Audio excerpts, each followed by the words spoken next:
Why some people will never respect you, and what you can do about it.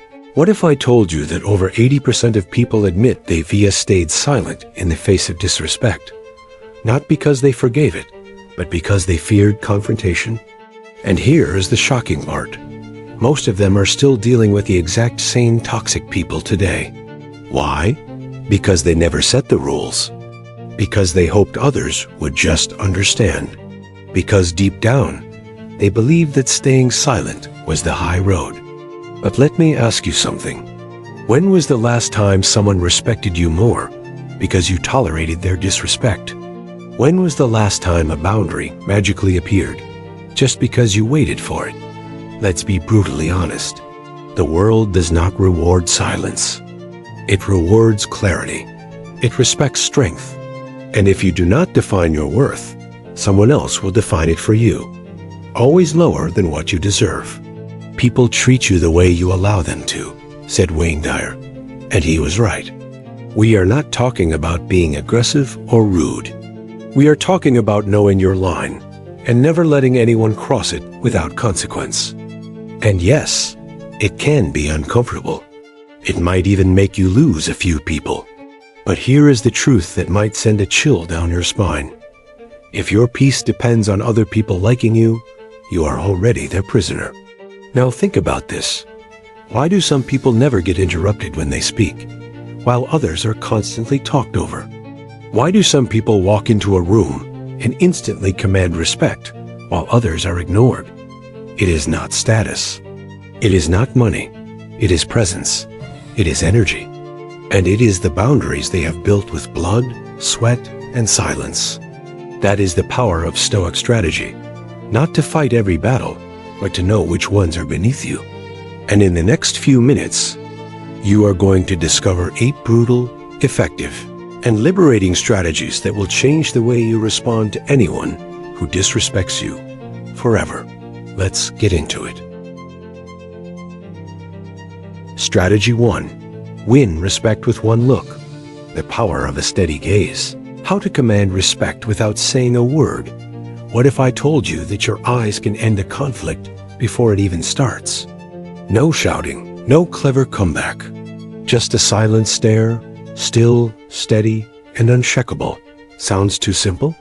Then you have never truly tested the strength of your gaze. Most people break eye contact first, and it says everything. In any confrontation, subtle or loud, there is a moment of tension. And that moment is usually settled, not with words, but with eyes. Watch what happens the next time someone challenges you. Look them straight in the eye. Do not blink. Do not flinch. Just hold the gaze, calm, grounded, present. They will either shift uncomfortably, look away, or fumble their words. Because what they were really looking for was control, and your eyes just told them, you are not in charge here. The eyes are the windows to the soul. William Shakespeare, we have all heard that quote, but we rarely ask, what do people see when they look into yours? Confidence or doubt? Clarity or desperation for approval? Your gaze is not just about appearing strong.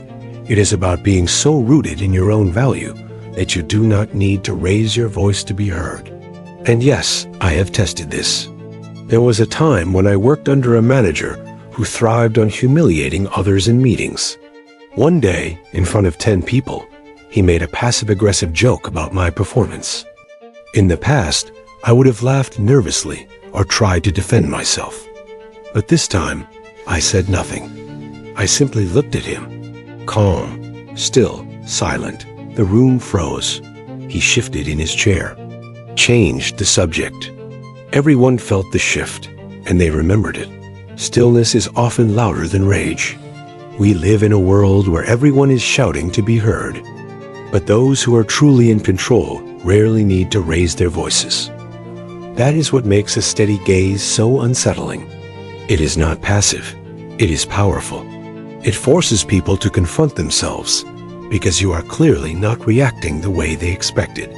And when people cannot predict your reaction, they fear your boundaries. It is not a stare down. It is self-mastery. I am not talking about aggressive staring or intimidation games. This is not about ego.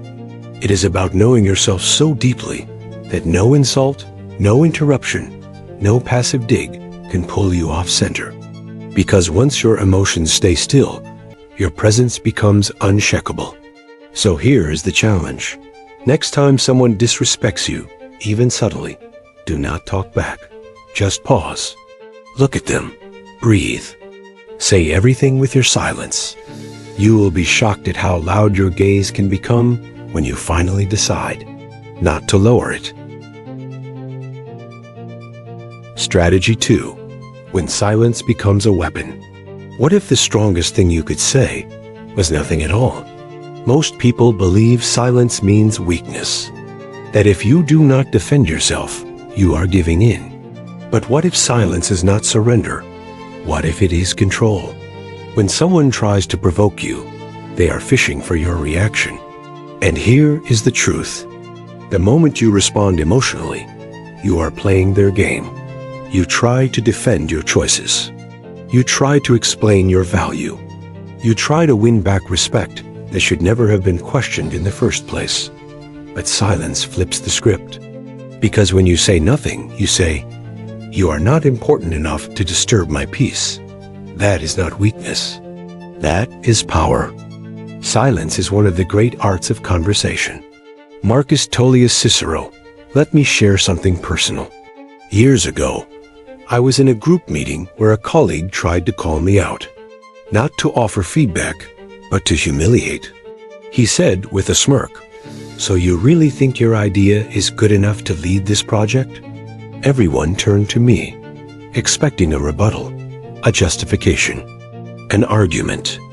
I looked at him and said nothing. No eye roll, no chuckle, just calm. Seconds passed. He grew uncomfortable. His smile faded. He looked away. And you know what people remembered that day? Not what he said, but how I refused to give him even one drop of my energy. Silence disrupts the ego. People crave attention, especially those who disrespect you. They want to show. They want you flustered. They want to feel dominant. But when you stay silent, they get nothing. No fuel, no fire, just stillness. And in that stillness, they meet something terrifying, their own irrelevance. Your silence forces people to face themselves. I am not saying to ignore every insult or injustice, but not every attack deserves a response. Not every fool deserves a stage. There is wisdom in choosing when to engage and when to let your stillness be the final word. Silence is not absence. It is presence amplified. People assume speaking is the only way to assert dominance. But sometimes it is the person who speaks least who holds the most authority. Your calmness in chaos, your refusal to react, your inner stillness, that is your message. So here's the challenge. Next time someone tries to provoke you, hold your words. Let them swing. Let them try. Let them drown in the silence they were not prepared for. And watch how quickly power shifts. Is no response at all. Because sometimes the most devastating response. Strategy 3. Stop explaining yourself. They will never get it. Have you ever noticed how some people only ask about your choices so they can tear them down? Not to understand, not to support, but to poke holes, to doubt, to control. And yet, you still explain. You still try to justify why you left that job, why you said no, why you chose something different.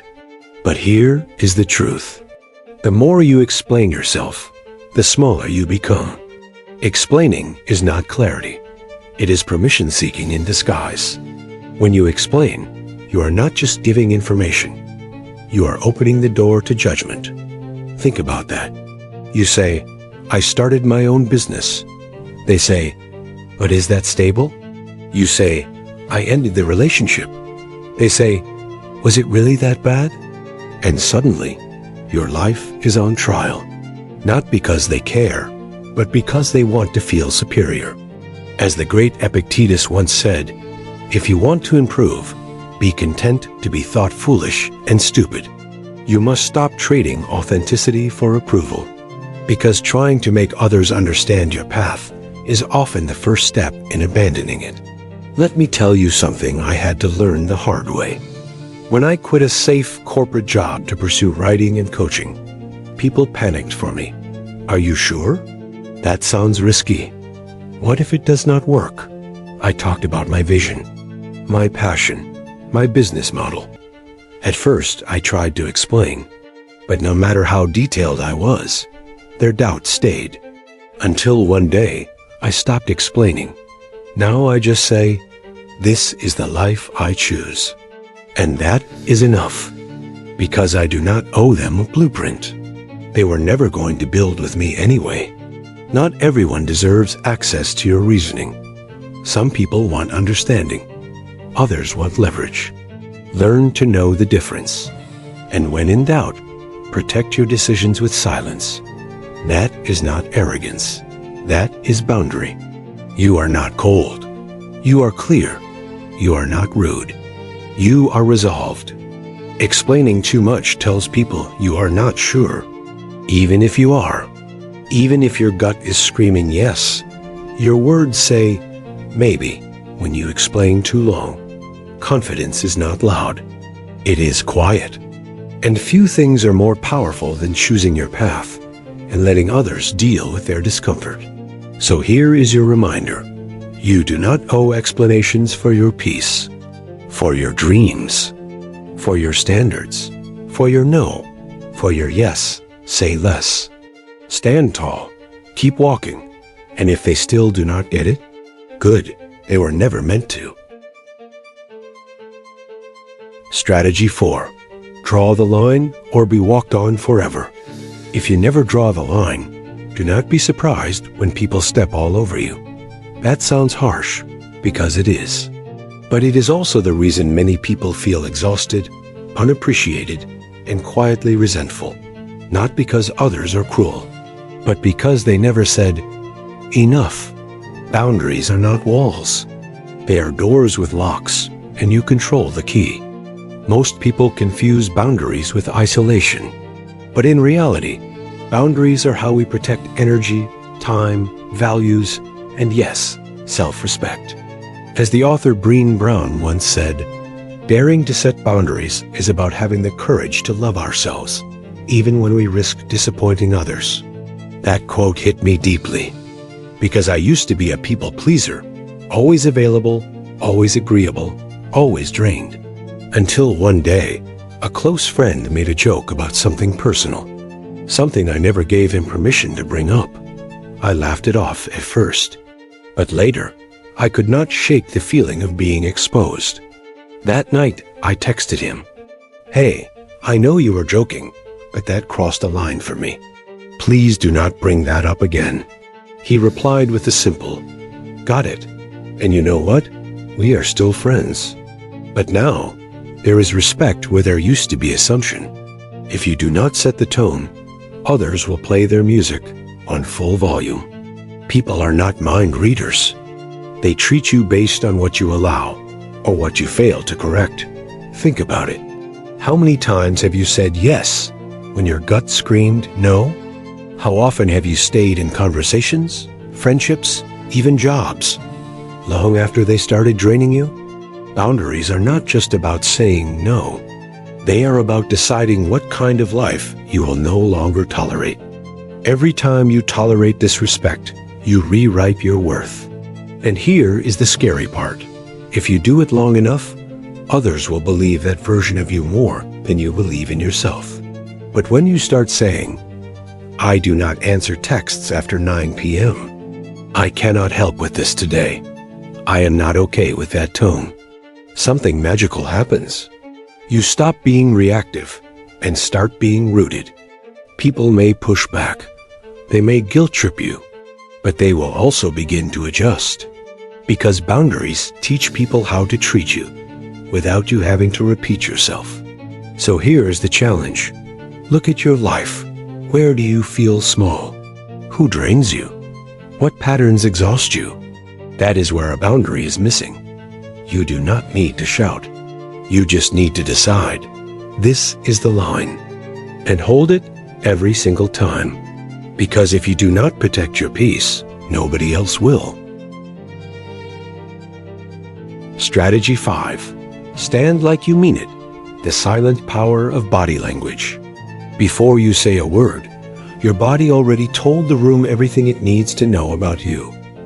Are you a threat? Are you grounded? Are you hiding? People sense it instantly. And here is the twist. They trust what your posture says more than what your mouth speaks. Confidence is not a sentence. It is a posture. When you enter a room, your body announces you, long before your voice does. Shoulders back, chest open, chin level, eyes forward. That alone can make people pause and pay attention. Why? Because confidence is contagious and rare. In a world where most people shrink themselves, the one who dares to stand tall becomes magnetic. The body never lies. Martha Graham. I used to think confidence was all about saying the right thing. Then I realized the way I walked into a room said more about me than any speech ever could. People treat you how you present yourself.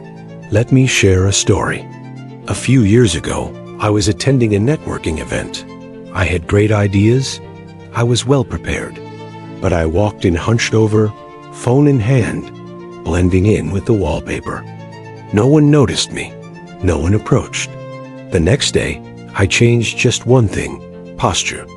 I stood taller, kept my hands visible, made eye contact as I moved. Same person, same outfit, same room. But this time, people came to me. Why? Because I looked like I belonged. Not because I said anything, but because I carried myself like someone who did not need permission. Your posture reflects your mindset. If you are always shrinking, slouching, hiding your hands, avoiding eye contact, what message are you sending? That you are unsure, that you are trying not to take up space, that you are waiting to be chosen. But confidence does not wait. It claims. You do not need to be arrogant or fake. You just need to stand like someone who respects himself. Because when you do, others will too. The body influences the mind, and vice versa. There is real science behind this. Studies from Harvard psychologist Amy Cuddy found that power posing, holding confident body positions for even 2 minutes, can increase testosterone and lower cortisol. Translation: standing tall actually makes you feel stronger, and feeling stronger makes you act more boldly. So if your mind is spinning, start with your spine. Here is your challenge. Before your next big meeting, date, or confrontation, fix your posture. Not for them, for you. Stand like you belong. Stand like you have nothing to hide. Stand like the man you are becoming, even if you are not fully there yet. Because sometimes, the fastest way to change how people see you is to change how you carry yourself in silence. Strategy 6. Master your emotions, or be owned by them. Have you ever said something in anger and instantly regretted it? Have you ever made a decision in panic, only to pay for it later? If so, welcome to the club. You are human. But here is the brutal truth. You are either the master of your emotions or their servant. Losing your cool is how you lose your power. In any confrontation, in any moment of pressure, the one who stays calm holds the upper hand. You may think yelling makes you strong, that reacting fast proves intelligence, that showing emotion means you care. But what if I told you the loudest person is usually the weakest? He who enjays you conquers you. Elizabeth Kenny, read that again. Let it sink in. Every time someone pushes your buttons and you explode, they win. They own you. Not because they are smarter, but because they are more in control. I had to learn this the hard way. Years ago, I was in a meeting where someone blatantly disrespected my ideas. My instinct screamed, defend yourself, raise your voice, do not back down. And I did. I snapped. I spoke fast. I let anger drive the wheel. I won the argument, but lost the room. Emotional, reactive, because while I was technically right, I looked unstable. That day taught me something I carry with me always. You do not gain respect by being loud. You gain it by being composed. Emotions are messengers, not masters. Your anger is not evil. Your sadness is not weakness. Your fear is not failure. These emotions exist for a reason. They alert you, inform you, remind you. But they are not designed to lead. When they take the wheel, they crash everything in their path. As the Stoic philosopher Seneca once wrote, the greatest remedy for anger is delay, meaning the pause is your power. That moment between stimulus and response, that is where maturity lives. Stillness is not suppression, it is strength. People often confuse emotional control with emotional numbness. But this is not about pretending. This is about staying rooted when everything tries to shake you. Imagine someone insults you, publicly. Instead of reacting, you take a breath. You say little. You stand tall. That is not weakness. That is terrifying to those who expect chaos. Because when they cannot provoke you, they lose their grip. So here is the challenge. Next time you feel your blood boiling, your heart racing, your pride flaring, pause. Do not speak. Do not decide. Just breathe. Ask yourself, is this response aligned with who I am or just how I feel right now? Because the person who can stay calm in the storm becomes the one others look to for strength. And that is who you are becoming. Strategy 7. Learn to say no or be owned by every yes. What if I told you that every time you say yes to the wrong thing, you are silently saying no to yourself? That extra favor, that weekend shift, that social event you dread, all those silent yeses, they stack up. And before you know it, your life is no longer yours. People-pleasing is not kindness. It is silent self-betrayal. Let us be clear. Being generous is good. Being available is noble. But when it becomes automatic, when it overrides your own needs, it becomes dangerous. Half of the troubles of this life can be traced to saying yes too quickly and not saying no soon enough. Josh Billings' every yes comes with a cost. Time, energy, mental focus. And the more you give it away, the more people expect it. Not because they are evil, but because you trained them to. Saying no is not selfish. It is sacred, resentful, again, and quietly bitter at everyone, including myself. I learned this lesson during a year I nearly burned out. I was saying yes to every request, work, friends, family. I told myself I was being helpful. But deep down, I was exhausted. One day, a friend asked me to help him move. I paused. My instinct was the usual. Of course, but this time I stopped, took a breath, and simply said, I cannot this weekend. He was surprised. But you know what? The world did not end. He figured it out. And I spent that weekend recovering instead of resenting. That moment felt small, but it changed everything. If you never say no, your yes means nothing. Think about it. When you say yes to everything, it loses weight. People stop appreciating it.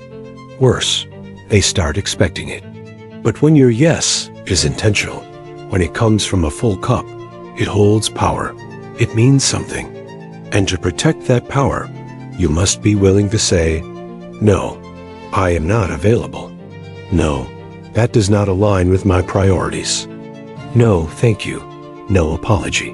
No long explanation. Just clarity. Saying no creates space for what actually matters. When you say no to distractions, you say yes to focus.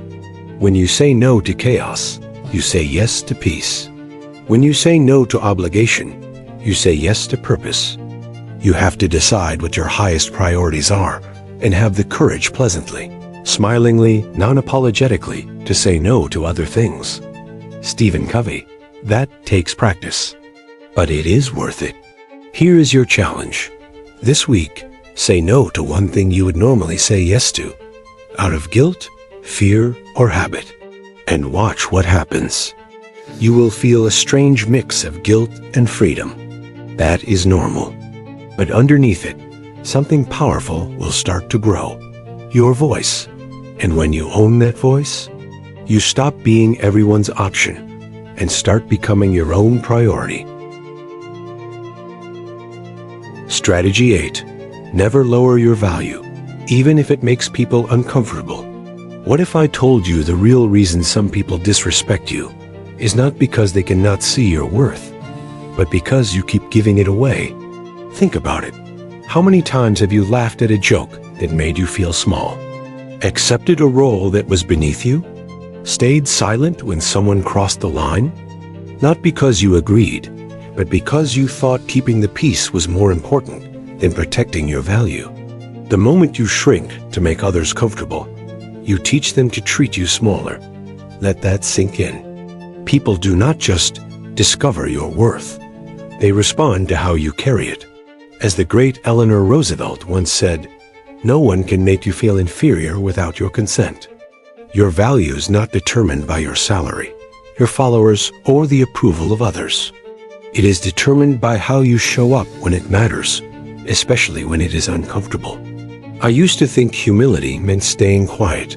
Let me be honest. There was a time when I would downplay my accomplishments. Anyone could have done it. It was just luck. I was in the right place at the right time. At first, people praised me for being humble, but slowly something shifted. They stopped giving me credit, stopped taking me seriously, and I realized I was not being humble. I was being invisible. I was lowering my value out of fear that owning it would make others uncomfortable. That was the lie. And it ends here. You do not have to shout your worth, but you better not whisper it. Owning your value is not arrogance. It is alignment. It is knowing what you bring to the table and refusing to beg for a seat. You do not need to explain your standards. You do not need to apologize for your boundaries. And you definitely do not need to tolerate anyone who chips away at your sense of self. If someone only respects you when you are small, they are not for you. When you raise your standards, the wrong people will leave. Let them, because what stays and who stays will meet you at the level you are meant for. And that is not cold. That is clarity. The truth is, people can feel when you respect yourself. It shows in how you speak, walk, decide. And when you stand in that truth, you stop chasing validation because you already have it from within. Here is your challenge. This week, notice one moment where you are tempted to downplay yourself and do the opposite. Speak clearly, stand tall, say thank you instead of deflecting. Claim your space without shrinking. Because once you stop lowering your value, you will be shocked how quickly others start rising to meet it. Conclusion. Respect is not given. It is taken, held, and protected. Let us be honest. In a world where disrespect is often disguised as just being honest, where silence is mistaken for weakness, where boundaries are ignored unless screamed, you need more than good intentions to be respected. You need presence. You need strategy. And more than anything, you need discipline. This video has given you 8 no-nonsense strategies to stop tolerating the unacceptable. The unshakable gaze that disarms egos. The silence that speaks louder than defensiveness. The refusal to explain your choices to people who never cared to understand them. The courage to draw sharp, clear boundaries and hold them. The posture that tells the world you are not here to shrink. The emotional mastery that makes others trust your calm. The power of no without guilt. And the ultimate one, never lowering your value, even if it means standing alone. Because in the words of Marcus Aurelius, you have power over your mind, not outside events. Realize this, and you will find strength. So now, Ask yourself, in your own life, who have you allowed to cross lines they had no business crossing? And more importantly, what would happen if, starting today, you stopped allowing it? Imagine the clarity, the freedom, the quiet but unshakable confidence that comes from knowing you no longer owe anyone your silence, your energy, or your dignity. You are not born to be tolerated. You were born to be respected. But first, you must respect yourself enough to demand it. So here's what I want you to do. Drop a comment and share which strategy hit you the hardest. Was it the silence there? The emotional control? The power of no? Let us hear it. And if this video gave you that little shift, that wake-up call, subscribe right now, because the next one will challenge you even deeper. Trust me, you do not want to miss it. Respect is not something you wait for. It is something you build, one choice, one boundary, one moment at a time. Now go take it.